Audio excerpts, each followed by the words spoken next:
What's going on, guys? Welcome to the Fantasy Scholars, and today I want to go over 4 players that you should buy right now. Kicking off the list, we have Kyle Tucker.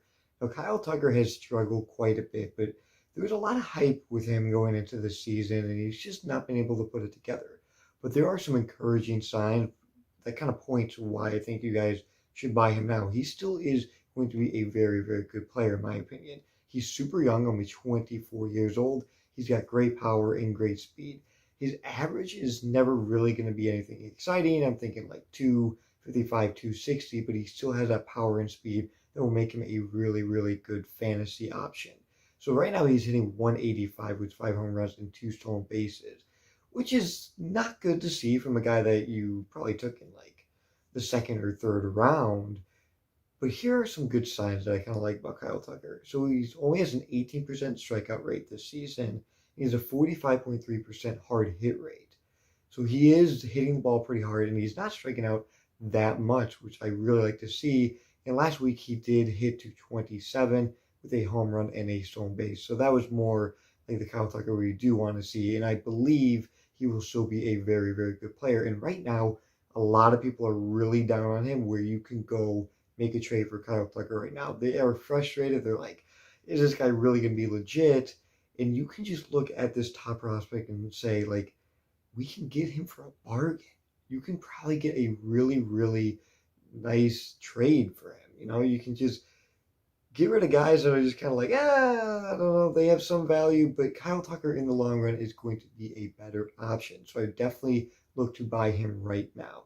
Up next, we have Paul Goldschmidt. Now, Paul Goldschmidt has struggled this season, but I look at his track record. He is an elite first baseman. He's been throughout his entire career, and I don't think he's really at the age where he's like, no, I'm not going to be a good hitter anymore. No, I mean, look at guys like Nelson Cruz. They just keep on hitting, and he's a career 292 hitter. He has a ton of power. The Cardinals are a really, really solid team that I think will propel that offense, just kind of step it up, and they're going to be in really good shape this season. But yeah, Paul Goldschmidt, I mean, last season he also hit 304 with 8 home runs, so he still is a very, very good hitter. I would look to get Paul Goldschmidt, and plus first base is really, really strange this year. I always mention that, but it really is. So I'd look to get Paul Goldschmidt. Up next, we have his teammate Nolan Arenado. Now, Nolan Arenado has not been great this year, and everyone's like, no Coors Field. What is he really going to do in St. Louis? And he's just, guys, you don't hit 40-plus home runs just because you're at Coors Field. Yes, that's going to help, but he still is a very, very good hitter, and he's an MVP-type player, and I would definitely go look to get Nolan Arenado because he's still an elite player, and he struggled this season, but it's time to go get Nolan Arenado when he's cheap, because he really could become a very good hitter for the Cardinals. And lastly, we have Austin Meadows. Now, Austin Meadows is probably the guy where it's like, what do you do with him, right? Because he was really good in 2019. He wasn't great last season.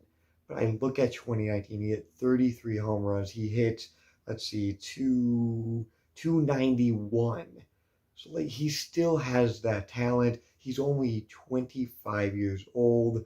His on base this season is actually 337 with a 217 average. So, like, he's still getting on base. So that is what I like to see. And I still think he's going to be a very good hitter by the end of the season. He did actually start off pretty hot. So, I mean, I could just see him getting back to that. He's just in a slump right now. This is the time to go get Austin Meadows.